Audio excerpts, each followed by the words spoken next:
I'm so excited because we've just arrived in Hampstead. By we, I mean me and Mr. Binks. I should just clarify that Mr. Binks isn't my boyfriend. He is my English toy terrier, and we're here to interview one of my heroes, the pre-eminent author and biologist, Dr. Rupert Sheldrak. Now, he's studied the psychic abilities of both animals and people, but in particular, dogs and their owners. I'm Anna Webb, and this is A Dog's Life.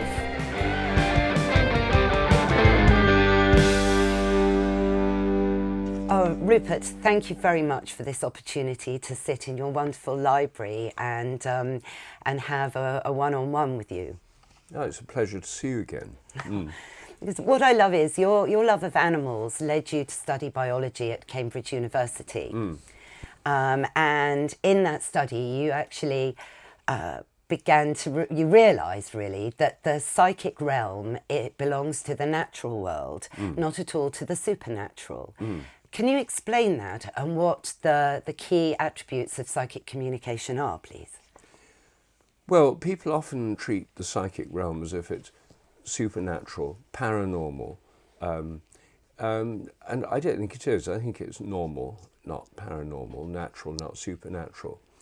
And when I got interested in this, I thought, well, if these phenomena like telepathy exist in the human realm, then it's not because we're special, it's because we're animals and that we'd expect to see these in other species.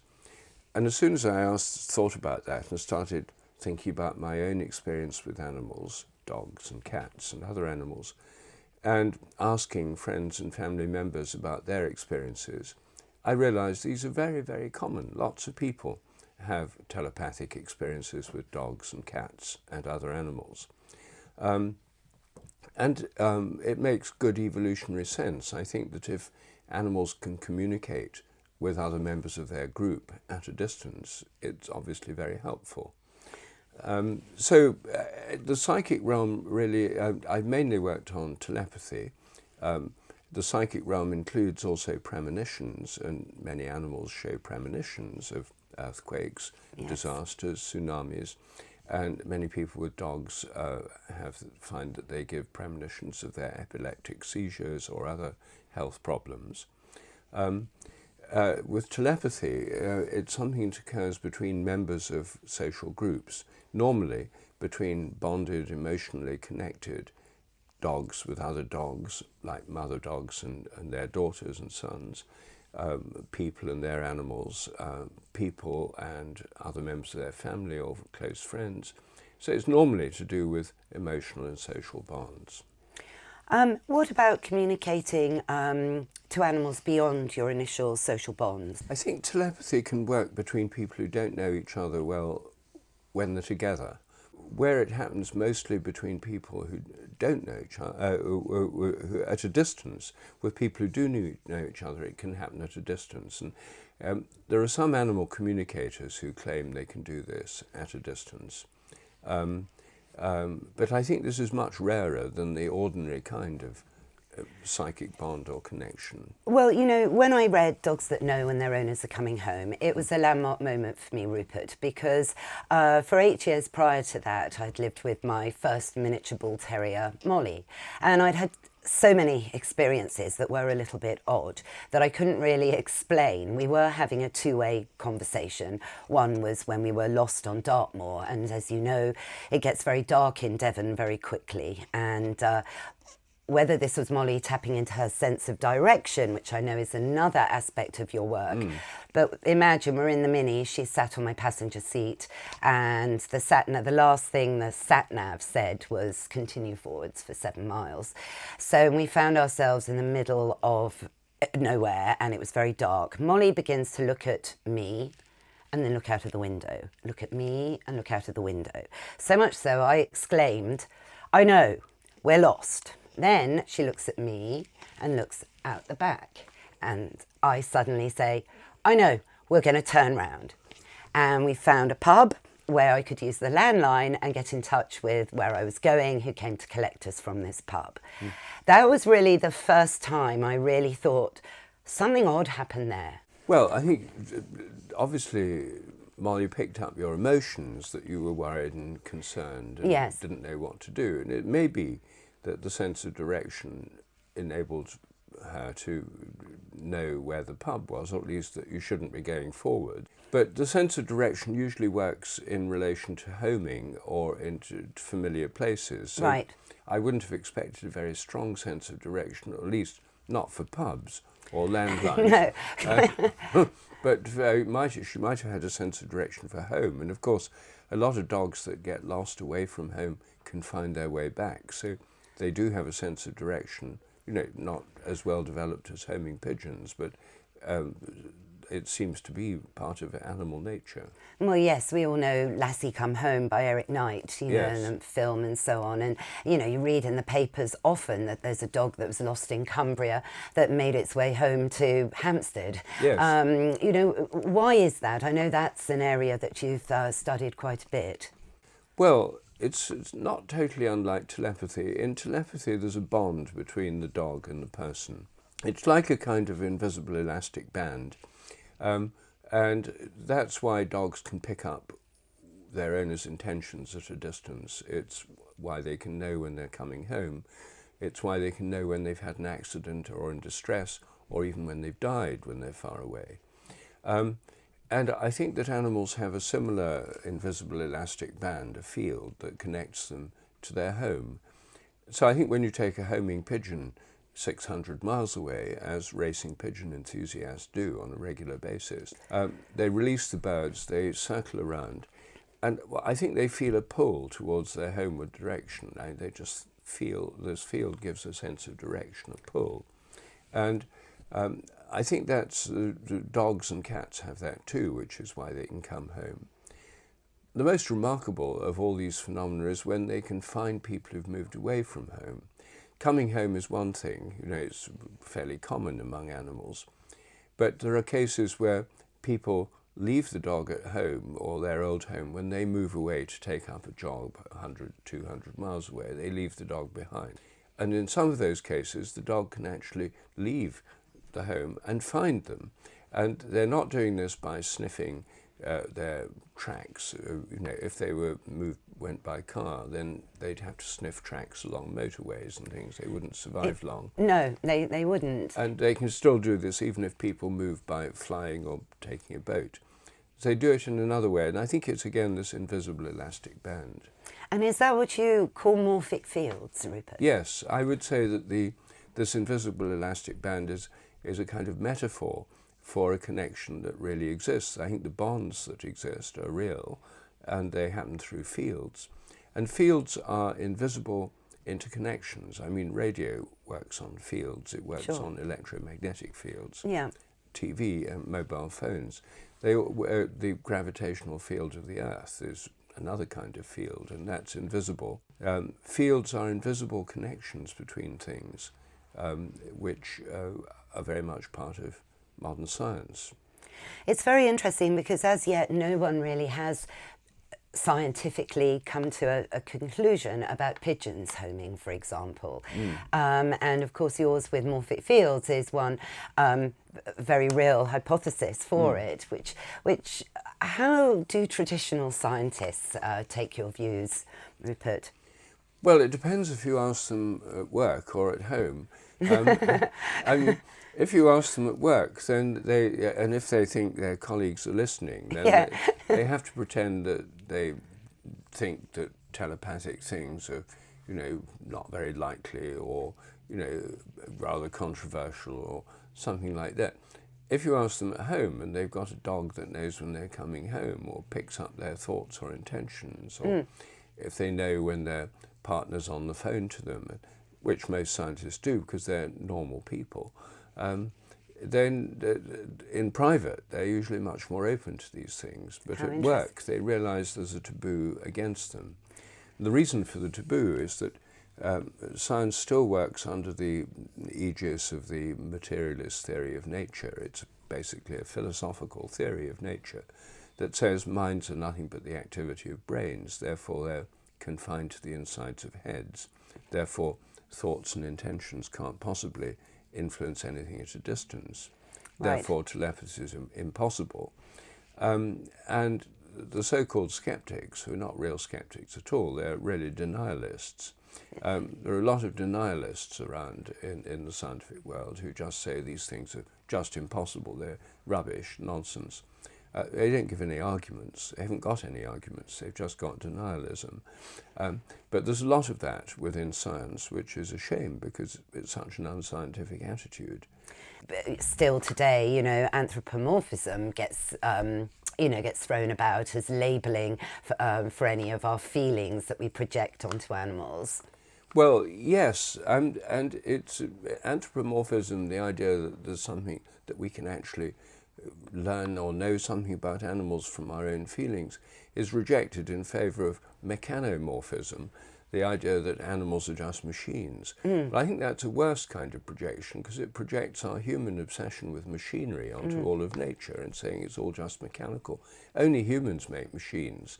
And so it's a very, very peculiarly human-centred obsession, this thing of machines. Indeed. Whereas anthropomorphism, saying that dogs have emotions like we do, that dogs can be afraid like we're afraid, dogs can be happy like we're happy, Exactly. doesn't seem to me a ridiculous stretch of the imagination at all. It seems obvious, and I think it's obvious to most people who've kept dogs. And actually, even within science, in the last 10 or 15 years, it was hailed as a great breakthrough, the recognition that our thinking is influenced by emotions and that our minds are not just computers processing information, they're influenced by emotions. This is now hailed as a major scientific discovery. Emotional intelligence. Yes, but I mean, most people who are not scientists have always known this. It's obvious. Yes. Which segues nicely, actually. What's interesting about dog ownership at the moment, Rupert, is that it's at record levels since, studies and statistics began, and apparently a younger demographic is now taking on dog ownership, whereas I know when I was 37 and I took on Molly, I was weird. Anna, you've got a dog, well, how are you going to manage your life with a dog? We'll manage. But now 38% of under 37-year-olds do own a dog. Now, do you think, Rupert, this could be some way of the younger generation reaching out for the power of the dog to help balance, this smartphone culture that seems to be ruling our lives? Well, yes, that makes sense. I mean, I didn't actually know about those statistics. They're this year, actually. Yes. Yeah, Mintel. Yes. Well, I think it's quite likely. I mean, the people lead much more isolated lives than they used to. Yeah. Partly, social media give the sense of connection at a distance, but the immediate connection you get from a dog it's obviously is immediate, it's present, it's not distant on a screen. No. I can easily see why that would be an appeal to a lot of people. Yes, to balance, to be an antidote, perhaps, to the extreme levels that, we do seem to be going to now. Yes. But going back a little bit, I'm a fan of terriers, and Yes. In your work in Dogs That Know When Their Owners Are Coming Home, terriers scored quite highly as being quite telepathic or intuitive. And there was one terrier in particular named JT, Yes. who has played a major role in your work. Yes. Quickly, do explain a bit more about little JT and what he did really prove.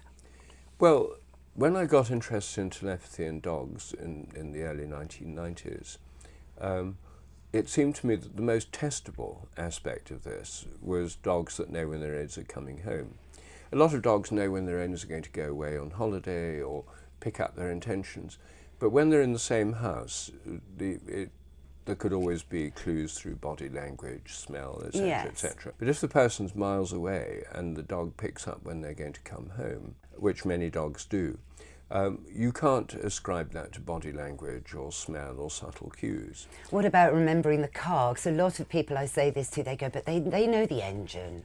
Well, yes, that's the point. You see, what I did was thought about this and thought, what are the obvious answers? They hear the car, they know the engine, familiar footsteps on the street, familiar smells, familiar sounds, routine times, people at home giving dogs clues.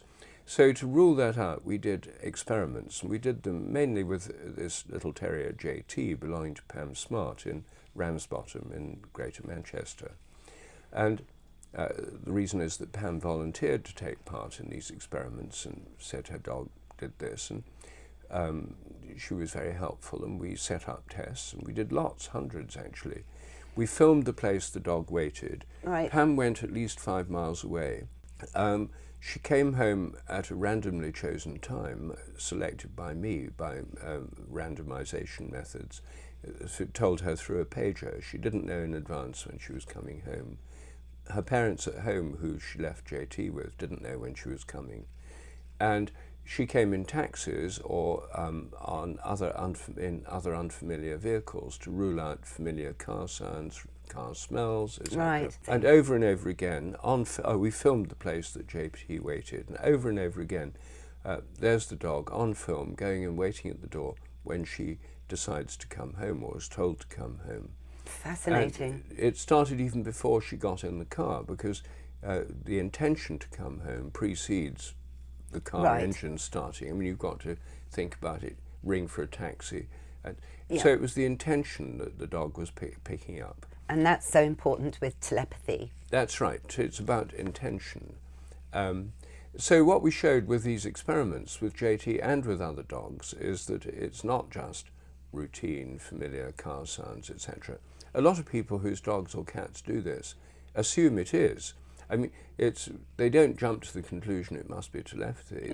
They usually jump to the false conclusion that it's totally explicable in terms of normal sensory clues. And only when you begin to do experiments or look at the thing in more detail do you find out this actually isn't true. It does seem to depend on telepathy. For example, with my cat, so I have a cat now, Rupert, I never call his name to get him back home at night. I think it, which is also mentioned in Dogs That Know. Yes. And it was interesting, hundreds and hundreds of cat owners agree on this, Yes. that actually it's far better to think, Gremlin, it's time for home now, come home, and within 5 minutes he's through that cat flap. So, it's not only dogs. No, not only dogs. Actually, cats are rather better at that. Well, I mean, cats often have to be called because they roam off on their own. Yes. Dogs don't do that so much. So No. there's more opportunities for this telepathic calling with cats. And actually, you could do a very nice experiment with that, you see. You could set up a camera. Right. Gremlin is the cat's Gremlin, name. yes. You could set up a camera, just a phone, leave a phone running. You could then, at a randomized time, it's better that someone else picks it and sends you a text message or something. Okay, Call yes. Gremlin now. Yes. And we could do this together if you like. I could get Yes. Pam, who works for me, I could ask her to work with you on this. Oh, I'd love to do this. Yes. Oh, no, consider it done. Good, all right. Well, this is Gremlin great. would love to be part of an experiment on telepathy. I know that. He's quite an extraordinary sentient being, actually. Yes. Yes, so that's very Good. exciting. Well, you see, what would happen is that you'd then, within a time frame when you're at home and, Yes. and Gremlin's out, you'd get probably better in the summer than the winter. I suppose he's out less in the cold. Well, yes, and yes, he is actually, but he's out less than he was when he was a bit younger. He used to be a bit of a boy about town. All right. Well, anyway, we'll find a time when he's likely to be out and you're at home. Then you'd get a text message saying, call Gremlin now. Yeah. You could then say to the camera, I'm calling Gremlin now. Yeah.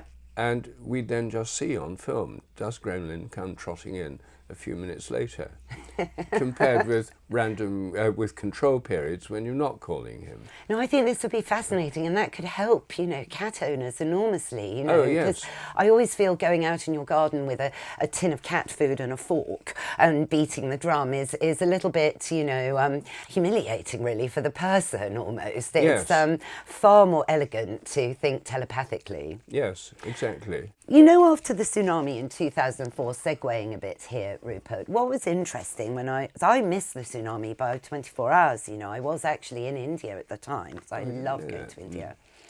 It was obviously, catastrophic. But interestingly, there weren't many animals found once the tsunami had passed. And in quite a few articles that I read, no one could really explain that. Well, it's I think similar to earthquakes. There's a lot of evidence. I mean, going back literally thousands of years, that animals give warnings of earthquakes, sometimes several days in advance. Now, the tsunami, I collected these reports from the Great Tsunami, and all around the area of which was struck by the tsunami, India, Indonesia, Sri Lanka, animals were giving warnings, usually about half an hour to an hour in advance, not more than that. Right. With earthquakes, it can be several days. But here they seem to sense the danger long enough to get out of the way, because many of them moved to higher ground, and elephants, flamingos took off from nesting spots and moved to higher ground. The dogs moved to higher ground.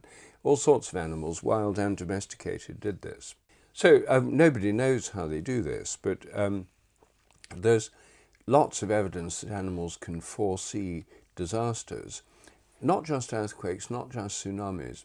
During the Second World War, lots of British dogs and cats were giving warnings of air raids before the sirens went off. They somehow anticipated these. Isn't that interesting? Yes, I've read about dogs hiding under the table. Yes. And that would be the cue for everybody to quickly get organised and go to a bunker, you know. Going back to India very quickly, Rupert, I mean, I had a bit of an extraordinary experience that it was, again, before I read your work. Picture this, I'm in a little boat in the Cochin Estuary in Kerala, and the purpose of being in that boat was to go and see some wild dolphins.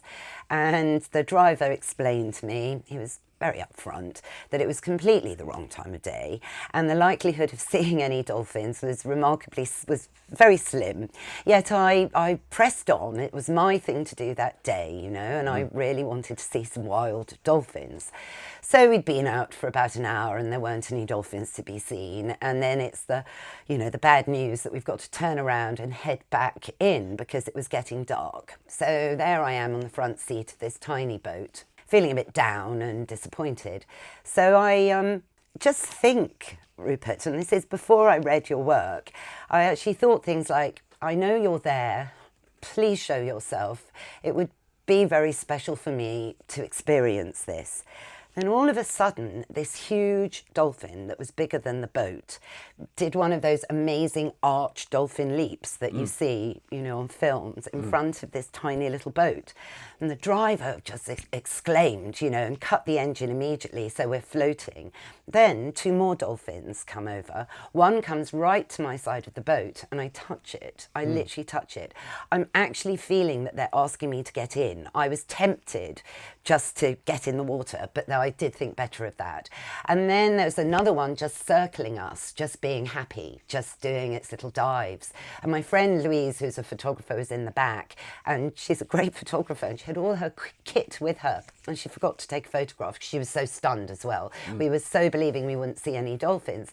Then the one that did the big arch came right up, right in front of the boat, and I'm really feeling like I'm really staring eye to eye with this amazing creature that looked a bit battered, I've got to say, not like Flipper. He looked like he'd, you know, lived. And I just thanked him, and I'm staring into this really small, dark, beady eye. And then he just went down into the water and they swam off. Well, I mean, I think it may well be that they were responding to your call. I mean, normally animals respond, as we were saying earlier, to people they know well. In this case, they didn't know you well, they'd not met you before. Some nutter from London. But there are people who can relate to wild animals. I mean, if you were living in a tribal society, you'd probably be a shaman rather than a broadcaster. And in the Amazon. Yes, if you live in Amazon, you see your vocation would be quite different. I mean, shamans are the people in societies who act as the intermediates between the human and the non-human world, between humans and the natural world, particularly animals. Yes. And they're specialists in communicating with animals. And shamans in traditional societies use this skill to know where animals are. If it's a hunting society, they know where animals are. They know when there's danger from animals and so on. And they obviously can reach out and connect with animals. No, well, I wish. I mean, it's very flattering of you to have said that. But latent skills. Well, if the bottom drops out of broadcasting, I'll move. Well, maybe Rupert will go and live in the Amazon if there's any left by then. Do you feel okay? So perhaps just to wrap up now. Here's a question for you. You know the expression "divine intervention." yes. What do you think of that? Well, I mean, it can just be an expression. Yes. You know, it raises a lot of questions. I mean, if you think there's no such thing as the divine, then it can only be a metaphor. If you think there is such a thing as the divine, then one of the roles the divine has is intervening. I mean, if the divine never intervened, it would be irrelevant. So I think that the idea of an interactive relationship between us and other forms of consciousness is the way things are. And I think that what we've been talking about mainly is our interactions with non-human forms of consciousness in the form of animals, principally dogs. But I think there are more than human forms of consciousness. And in my recent book, Ways to Go Beyond and Why They Work, I discuss how there are many spiritual practices that can actually bring us into contact with higher forms of consciousness. Meditation is one, prayer is another, singing and chanting is another. But the second chapter in Ways to Go Beyond is called Learning from Animals, because I think they're one of the ways that actually can point us beyond ourselves and even beyond animals, because one of the things about mystical experiences and going beyond is being in the present. And humans have a terrible problem about being in the present because our minds, chattering minds. Chatter, the monkey talking. Monkey minds. And scientifically, the regions of the brain involved in that are called the default mode network. Right. It's a region of brain regions that link up together that underlie this internal dialogue, anxiety, worries, the monkey mind, the chattering mind. Yes. And one of the points of meditation is to come into the present and let go of the chatter. And animals certainly do remind us. That's right. Yeah. Animals don't have chattering minds, at least not as much as us. I mean, most of them are not worrying endlessly. I mean, dogs left at home all day might be worrying about when their owner's coming back or if they're coming back. Yes. But left to their own devices, most animals don't. I mean, most dogs, when, like your dog right What's now, he when doing there's now? nothing much going on, just He go down, likes lie your down, sofa. go to sleep. Yes, he's very comfy. Rather than worry. No, that's it. So dogs and cats and other animals have the ability to be fully in the present. Yes. And when a cat's purring sitting on your lap, That's wonderful. it's just in the present. Yes. And by getting into that, by tuning into the cat, they can help us come into the present. So I think they can actually play a spiritual role in our lives as well as an emotional and psychic role. Yes. And that's why I think that animals can lead us, not just beyond our own personality, but even beyond the animal level to a spiritual dimension. Yes, and feeling a bit humble, because I think the human condition is quite big about itself, isn't it, really? Perhaps, not rightly so. And I think, to watch birds flying, listening to birds singing in the garden, it's a humbling effect. And I think that's good for everybody to be reminded that there are things greater than the human. Yes, I think that's one reason that so many people keep dogs and cats. Yes. I mean, at one level, they're a nuisance. They cost a lot. They're a bind. They tie you down. They're expensive when you have to go to the vet and so on. I know. And there is a nuisance when you're going away on holiday. There's many, many inconveniences about them.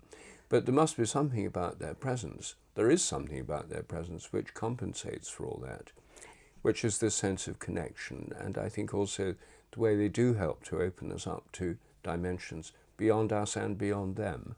Yes. So thank goodness for animal magic. Thank you, Rupert. This has been so kind of you to spare your time, and I've really enjoyed seeing you again. Very good to see you again.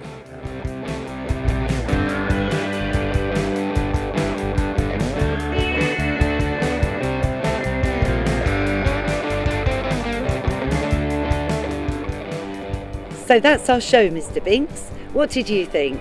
Yes, Rupert was amazing. And what he said about morphic fields, well, it's just extraordinary. Thank you also for listening. I hope you found it fun and enlightening. If you did, please subscribe on Apple Podcasts, Spotify, or wherever you get your favourite shows. And while you're there, go on, give us a 5-star review. It'll help other dog lovers find us. Thank you also to Mike Hanson, Cookie, and Sophie Bradley for all of your help. And thank you, Mr. Binks, for being, well, just you. What's that? Oh yes. There'll be another episode of A Dog's Life coming very soon. Why not subscribe now so you'll never miss a show? Bye for now.